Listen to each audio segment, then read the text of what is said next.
你有没有想过，在你张嘴打哈欠的时候，一根黑管可能正慢慢塞进你的嘴里，紧接着一声枪响，你脑壳子直接轰的炸开。哎，你肯定会问了，老子一个大活人还能主动张嘴让人把枪管子搞里头？哎，这次的凶手还真就做到了，因为这个脑洞大开的死者嘴里压根没有任何反抗的痕迹，这说明他是主动张嘴让人把枪塞进去的。这行为可真是触及柯南的知识盲区了。奇怪的是，死者平时除了爱玩蝴蝶之外，也没别的爱好呀。隔壁胖婶说，他在一声枪响后看到了一个满脸憔悴的男人从死者房间走了出来，见他没关门，胖婶发扬米花精神，赶忙进屋找尸体。果然这房间里有个脑洞大开的人。一听这话，木木警官好像找到了下班的突破点，直接就把那个憔悴男拉过来开始拷打。原来这男人在本地相当权威，号称米花大皮鞋，在米花市有着52年的不死记录。他今天其实是来找死者要债的，但没想到一进屋就领略了米花市的风土人情。紧接着大皮鞋脑子 CPU 疯狂运转，欠钱的死了，我又是债主，米花警方的智商还都低于边牧，那我要报了警，酒足消消乐不就直接给我安排上了？所以我当时就直接溜了。很明显这番话狗都不信，但柯南信了，因为死者是毫无抵抗的张嘴吞枪子的，面对一个来讨债的人，怎么可能卸下防备把嘴张开呢？这会儿案件陷入了僵局，看着炸裂的尸体，胖婶和邻居小美突然食欲大开，邀请毛利共进下午茶。没错，米花人都是靠尸体下饭的。在交谈中得知，小美在牙科诊所工作，而胖婶就是个纯纯的铁废物，家里蹲。说着说着，小美还勾引大叔递给了他一个草莓。这边先生，这里先生先生。いや、そうですか。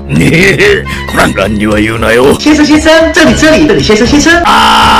突然，柯南脑袋轰的炸开，一切都串起来了。他赶忙以毛利的名义要来了死者的医保卡，果然卡上有一条就诊记录。柯南顺藤摸瓜查到了那家诊所，果然死者取消了今天的预约。柯南懂了。回到现场，此时的大叔已经喝得半麻，跟胖婶甜甜的睡在了一起。而柯南直接眼望索命，给半麻的毛利补了个全麻。OK， 各位，我马上破案，咱下班吃饭。在此之前，请给我个面子，容我先藏一下。其实归根结底，我们纠结的问题是凶手怎么让死者乖乖张嘴吞下枪子儿的。那么，请问木木警犬，什么人能让你乖乖张嘴呢？乖乖的是吧？我老婆。住嘴！怎么能说这种粗鄙之语？是牙医啊，牙医。如果面前站着个医生帮你看牙，那么无论是谁都会乖乖把嘴张开。没错，凶手就是你，在牙科诊所工作的小美。你耳朵后面有一条细线，我想这就是你常年戴口罩看牙留下的吧？咱讲话的，按你这解释，那现在岂不是满大街都是牙医？首先，你发动了米花市民的窃听技能，隔着2米的墙得知了今天会有人来向死者讨债。随后，你在胖婶摘掉助听器睡觉之时，以免费看牙的名义混进了大冤种家。在冤种打电话取消看牙的预约时，你偷摸掏出了藏在他家的手枪。哎呀，小嘴胖臭，给老娘张开！我今天好好整治一下你。之后的场景就像我们看到的，冤种直接开瓢了。至于后来胖婶听到的枪声，其实是你提前录好的，为的就是给自己制造不在场证明。咱讲话的，收音机在米花除了收音，杀人放火啥都能干。随后你特地在大皮鞋来收账时把胖婶叫了出来，这样就能完美把罪嫁祸给大皮鞋。你在狗叫什么？我可从来没来过这间臭屋哈！想搞我你就给老娘把证据拿出来。柯南，把那玩意儿给我掏出来！只见小美接过袋子，里面是柯南仗着自己60厘米从小美诊所偷来的牙医专用口腔镜。接着柯南指示众人看一下桌子下的咖啡杯，里面的小半棒竟然是诊所的同款口腔镜。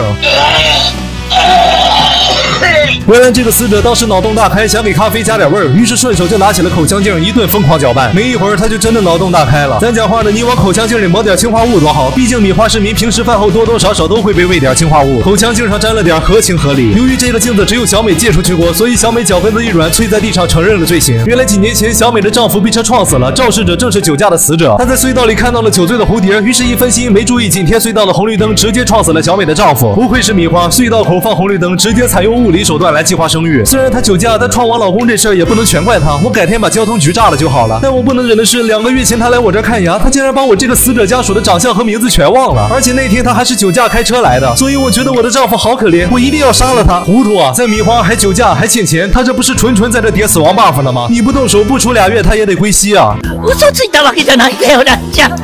開けてください。あら、スイッチ切っちゃった。ランのスイッチも切れちゃった。